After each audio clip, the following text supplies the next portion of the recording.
औज़ुबिल्लाहिमिनश्शैतानिर्रजीम बिस्मिल्लाहिर्रहमानिर्रहीम। अस्सलाम वालेकुम नाज़रीन, मैं हूं आपकी होस्ट अनीला सिद्दीक़। तो नाज़रीन, सबसे पहले तो आपका बहुत शुक्रिया कि आप हमारी वीडियोस देखते हैं और हमें कॉल्स करते हैं, इससे हमें बहुत ज़्यादा खुशी होती है। तो जो लोग हमारे चैनल पे न्यू हैं वो हमारा चैनल सब्सक्राइब कर दें और घंटी का बटन भी दबा दें ताकि हमारी वीडियोज़ आप बर वक्त देख सकें। तो हमारे साथ मौजूद है महर ज़फ़र इकबाल ज़फ़र साहब। तो मैं महर ज़फ़र साहब से बहुत ही अहम सवाल करने लगी हूँ, आपने वीडियो पूरी देखनी है और गौर से देखनी है। अस्सलाम वालेकुम सर, कैसे? अगर किसी शख्स ने तकाफुल या इंश्योरेंस पॉलिसी ले रखी है, ठीक है, और अगर वो नई तकाफुल या इंश्योरेंस पॉलिसी ख़रीदता है तो क्या पहली लाइफ इंश्योरेंस तकाफुल जो पॉलिसी है उसका जिक्र ज़रूरी है? औज़ुबिल्लाहिमिनश्शैतानिर्रजीम बिस्मिल्लाहिर्रहमानिर्रहीम। वालेकुम अस्सलाम सनीला और अस्सलाम वालेकुम नाज़रीन। बहुत शुक्रिया आपका, हमारी वीडियोस देखते हैं, उसका रिव्यूज़ देते हैं। और मैं दोस्तों से कहता हूँ कि नीचे ध्यान करें सब्सक्रिप्शन के बटन पे, और चैनल हमारा ज़रूर सब्सक्राइब करें, वीडियो लाइक भी करें और शेयर भी करें, दोस्तों को भी ये करवाएं ताकि लोगों का भला हो। क्योंकि हम एक लकीर के फ़कीर की तरह वीडियो अपलोड नहीं कर रहे, लोगों को अवेयरनेस दे रहे हैं। तो मैडम अनीला, आपका बहुत शुक्रिया, आपने बड़ा कमाल का सवाल किया है। सवाल है इनका कि एक शख्स ने तकाफुल या इंश्योरेंस पॉलिसी करवाई तो क्या पहली लाइफ इंश्योरेंस पॉलिसी का जिक्र अगर उसने करवाई हुई है तो उससे पहले कोई पॉलिसी उसका जिक्र ज़रूरी है? तो इसका जवाब ये है कि कंडीशंस हैं इसमें और उसका जिक्र ज़रूरी नहीं भी है एक कंडीशन के ऊपर जाके, और उसका जिक्र इंतहाई ज़रूरी भी है, लाजमी करना है। ये जवाब है आपके सवाल का। और पूछना तो पूछें। सर, आपकी बात में काफ़ी वज़न लगता है, लेकिन सर अक्सर मैंने देखा है कि जो लोग नई तकाफुल पॉलिसी लेते हैं उसमें उनकी जो पहली पॉलिसी होती है फॉर्म्स में उसका जिक्र नहीं होता, ठीक है। तो सर क्या इसका पॉलिसी में कोई फ़ायदा या नुकसान होता है? जी बहुत शुक्रिया, आपको बात में वज़न नज़र आया और आपने दूसरा सवाल कर दिया। तो इसमें यह है कि आपने कहा है कि अक्सर लोगों को देखा है कि नई पॉलिसी खरीदते हैं लेकिन उनका पुरानी पॉलिसी का जिक्र नहीं होता। इसमें नुकसान है, मेरे कुछ दोस्त नाराज़ भी होंगे। फॉर्म पीछे मैं एडिटर से कहूँगा लगा दें वो पेज जो है, जो भी फार्म में खाना रखा होता है किसी तकाफुल या सही है लाइफ इंश्योरेंस कंपनी के फार्म में, ठीक है, उसको फिल अप करना बड़ा ज़रूरी है, खाली नहीं छोड़ा जाता। यस नो जो कुछ है वो लिखना है। अब लाइफ इंश्योरेंस कंपनी में दो खाने बड़े अहम होते हैं। अगर खातून है तो उसका लिखा होता है आपके हस्बैंड ने कोई पॉलिसी खरीदी हुई है, उसकी कितनी किस्त है। वो क्यों होता है? हाँ, ने अगर पॉलिसी करवाई हुई है तो उसके बराबर उस खातून की पॉलिसी हो जाएगी, वरना खवातीन की कैटेगरी से फिर किसी वीडियो में बयान करेंगे तो उसकी पॉलिसी कम होगी। जब खामद पॉलिसी करवाता है तो उसमें जिक्र नहीं होता कि बीवी ने कराई हुई है कि नहीं, क्योंकि खामद अर्निंग एंड है।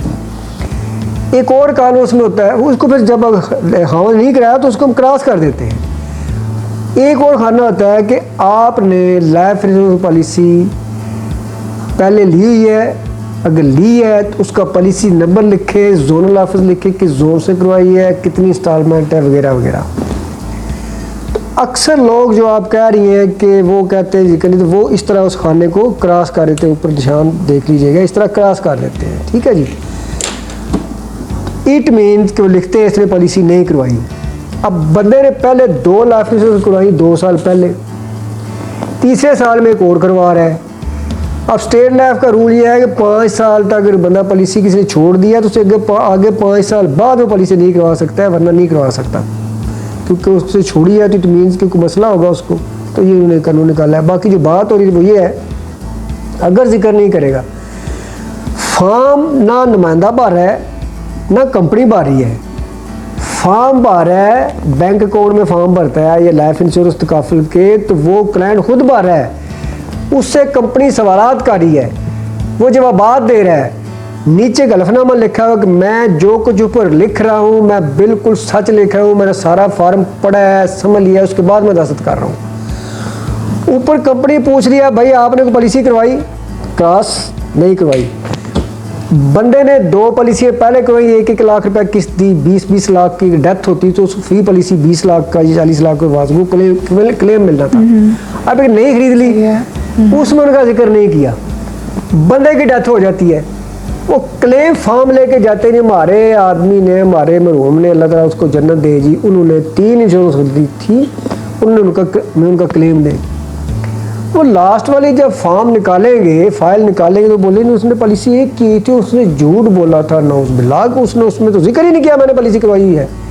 लिहाजा वो 2 क्लेम आपके जा सकते हैं, यानी 40 लाख का क्लेम एक पॉलिसी का था, 40 का एक था, 40 का तीसरी पॉलिसी का 20 लाख, तो अब सिर्फ तीसरी पॉलिसी का 20 या 40 मिलेगा। पहली 2 पॉलिसियों के 40 या 80 लाख रुपए आपके वारसों को नहीं मिलेंगे। अब इसमें कंडीशन क्या आती है कि कौन सी पॉलिसी में आप जिक्र नहीं कर सकते, ना करें तो कोई अर्ज नहीं। वो 3 साल जब किसी भी लाइफ इंश्योरेंस पॉलिसी को गुजर जाए, इसका मतलब ये हुआ कि वो जिक्र बेशक न करे। अब अगला सवाल आपको करना चाहिए, मैं कर देता हूँ, कि सवाल ही होना चाहिए कि 3 साल से पहले जिक्र क्यों, बाद में क्यों। एक वीडियो मैंने अपलोड की है, थंबनेल उसका आखिर में हम लगा देंगे। उसमें यह था कि जो बंदा कैंसर का मरीज है, जो बंदा दिल का मरीज है, जो बंदा किडनी का मरीज है, बंदा बहुत ही तगड़ा मरीज है, आज गया कि कल गया, उसकी भी इंश्योरेंस हो जाती है। हाँ, एनडी स्कीम में उसकी पॉलिसी हो जाती है। उस पॉलिसी की शर्त यह है, अगर बंदा 3 साल तक 2 किस्तें देने के बाद तीसरी किस्त देने तक जिंदा रहता है, तो आगे उसके वही राइट्स हैं बीमारी से फौत होने के जो आम पॉलिसी होल्डर के हैं। अगर उन 3 साल पूरे से पहले डेथ हो जाती है, जमा शुदा रकम मिलेगी। अगर डेथ होती है तबई मौत, तो वो रकम मिलेगी जो जमा कराई है, लेकिन डेथ क्लेम नहीं मिलेगा। और 3 साल के बाद एनी टाइम डेथ होती है 3 किस्तों के बाद, तो पूरा क्लेम सेम लायक तंदुरुस्त बंदे के उसको मिलेगा। और एक मैंने वीडियो अपलोड की थी इंश्योरेंस एक्ट के बारे में कि लाइफ इंश्योरेंस कंपनी के पास इंक्वायरी का किस वक्त तक है। वो भी एक रूल्स है कि 3 साल तक, अगर 3 साल के अंदर बंदे की डेथ हो जाती है, ये इनिशियल मैं बयान कर रहा हूँ, मेरी पूरी वीडियो मौजूद है इसमें, कि अगर 3 साल के दौरान डेथ हो जाती है, उसको हम कहते हैं इंश्योरेंस की ज़बान में अर्ली डेथ। इट मीन्स कि शक है, बंदा पहले भाई बीमार तो नहीं था, तो उसकी इंक्वायरी की जाती है कि बंदा पहले बीमार तो नहीं था। अगर साबित हो जाए कि लाइफ इंश्योरेंस करवाने से पहले इस बंदे ने किसी हॉस्पिटल से हार्ट की सर्जरी कराई, इस बंदे ने किसी हॉस्पिटल से किडनी का ऑपरेशन करवाया, इस बंदे को कैंसर था, तो ये दवाई ले रहा था, इट मीन्स कि वो जब उस बंदे ने इंश्योरेंस के फॉर्म फिल किए, ये नुमाइंदे ने कि झूठ बोला कि मैं उस काल मुद्दा, भाई आपने कोई ऑपरेशन नहीं करवाया, नील, आपकी हॉस्पिटल में एडमिट कर, नील। अच्छा जी, अब बंदा 3 साल में फौत हो जाता है, साबित होता है बंदे को तो कैंसर था पहले। फैसलाबाद का केस हमारे पास आया हुआ है, 20 करोड़ की पॉलिसियाँ बनती हैं, साबित हो गया बंदा पहले बीमार था, कंपनीज के साथ उनका रट्टा बना हुआ है इलाहाबाद, तो वो क्लेम का हकदार उसकी फैमिली नहीं है। लिहाजा झूठ के पाँव नहीं होते। अगर 3 साल के अंदर अंदर झूठ अपना फासला तय ना कर सके, पड़ता है, ख़त्म हो जाता है, क्लेम भी गिरा देता है। और वही बात कि किसी भी लाइफ इंश्योरेंस कंपनी के पास 3 साल के अंदर अगर डेथ होती है तो इंक्वायरी का राइट है। 3 साल के बाद कोई भी इंश्योरेंस कंपनी बीमारी के बारे में इंक्वायरी करने का राइट नहीं रखती, करते हैं लेकिन राइट नहीं रखते, वो उसके राइट बिल्कुल मुकम्मल तौर पे तंदुरुस्त के हैं। ये फ़लसफ़ा है इसके पीछे। अब आपको यकीनन रीला समझ आ गई होगी। जी सर, बिल्कुल। Thank you very much. खुदा हाफिज़। बहुत शुक्रिया सर, आज आपने हमें बहुत ही अच्छी इन्फॉर्मेशन दी।